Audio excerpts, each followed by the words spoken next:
it is time. Wrapping up the series that I've read in spring, what I'm hoping to get to in the summer. And I really do like that I do these check-ins for myself, because sometimes I accomplish more than I think I have. And also it kind of just helps me really focus in on, like, who am I as a reader right now? Where are my focuses? And do I need to be pivoting that or not? And you know what? I think I'm going to let summer naturally go by, but in the fall, we might be seeing if I need to be more intentional about, like, putting new series on my TBR or something like that. But first, we're just going to do the wrap-off first with my DNF. I really was never anticipating going further in this. I didn't even know it was a series, but these are the Praveen Mystery Series books. I read the first one for book club.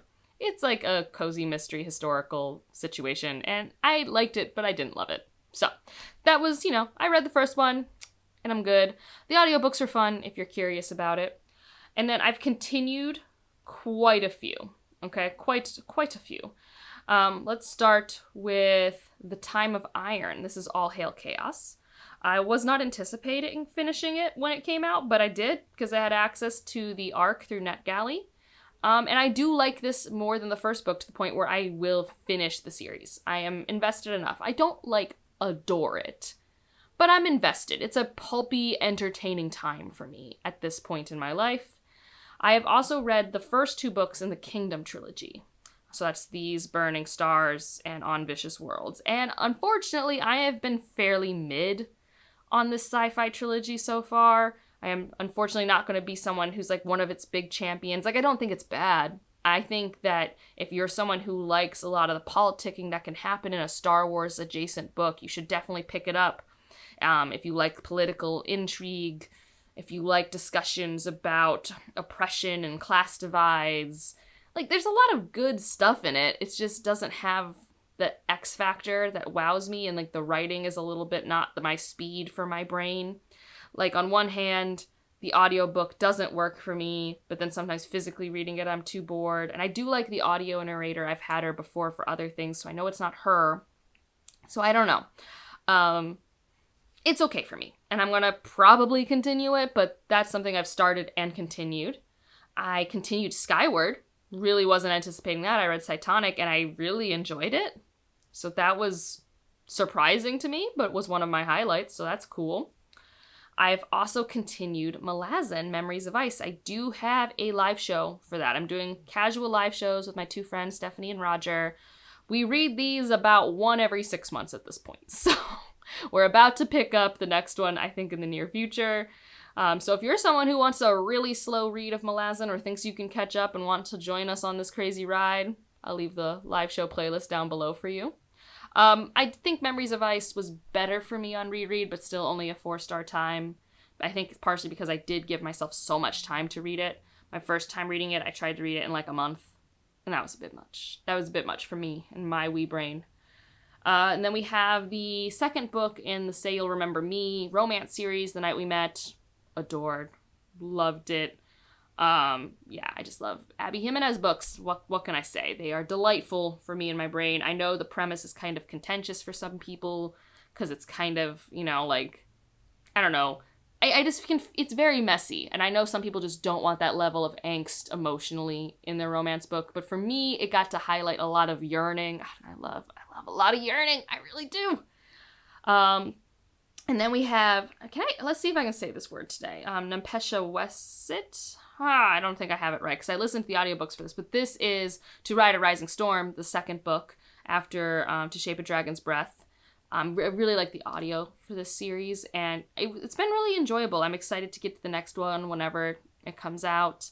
I like the dragons and the rider relationships. I like the focus on the differences between the indigenous culture and the colonizing culture.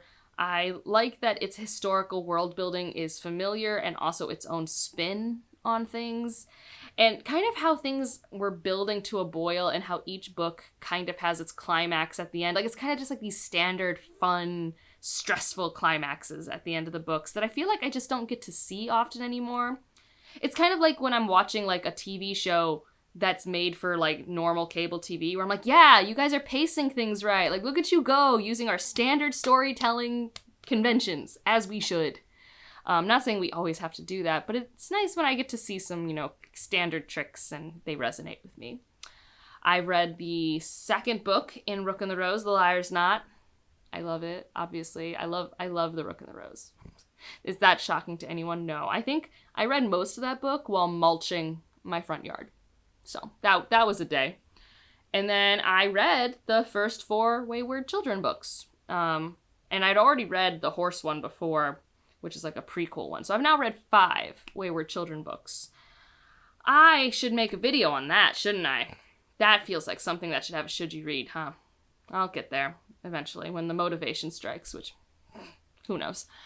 In general, though, for this video, I just feel like for me, I just don't retain a lot from it. It's entertaining in the moment. They're pleasant audiobooks.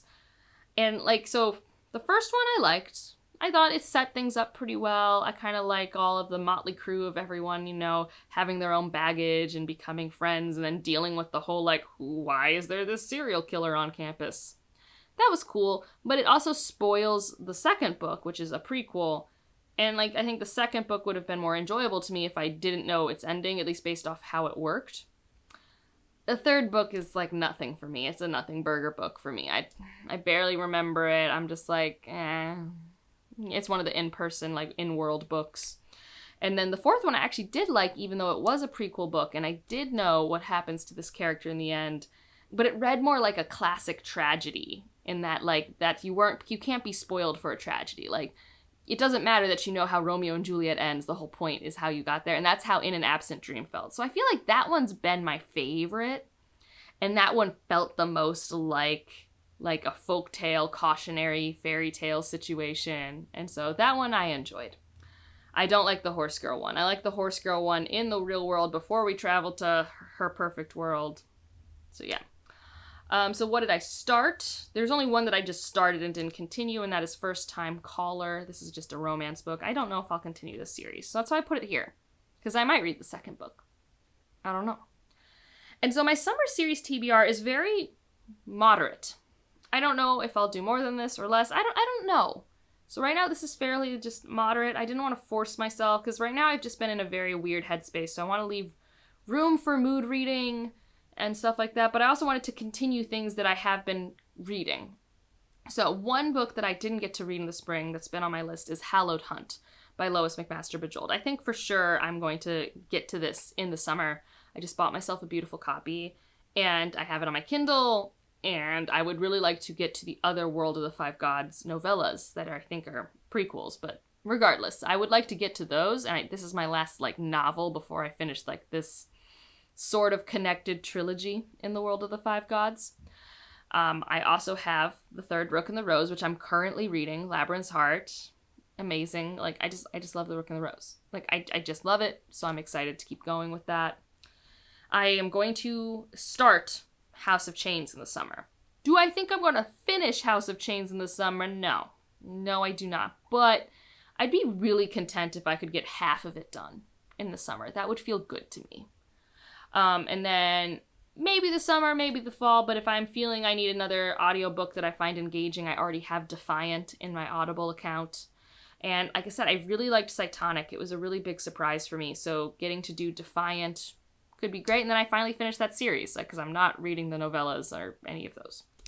And then the last one on my list that, maybe it'll happen this summer, maybe it'll happen in the fall, but this is the third book in the Kingdom trilogy. I don't even know what it's called. Something with moons. It's a blue book. That's something I remember. Because I am still going to finish this trilogy. It's a Patreon read. So we'll see. I might let myself DNF the third book because, at that point, it's I've read 2 books already and this is just the end of the arc. I just feel like I don't have the connection that I want that allows me to feel that intense investment I like in stories. And the world building is just not it's not engaging enough for me. I don't know. It doesn't have the sauce. I don't know what that means. It just doesn't have it. But yeah, that's the series wrap up. I am excited to see what ends up on my list that I didn't predict for summer. What are series that you've been reading lately? What are some series that you think I should be putting on my list to put on my TBR for the fall or anything? Since I do feel like I don't really know what I'm reaching for these days naturally. So I'd be curious. And I feel like a lot of the books I've been picking up lately are standalones, which is not an issue. It just feels like that's where publishing's been lately for some reason. Otherwise, if you just want to leave an emoji to let me know you're here, I don't know. Let's leave a rose. And otherwise, like if you liked it, subscribe if you want to, and I'll see you in the next one. Bye.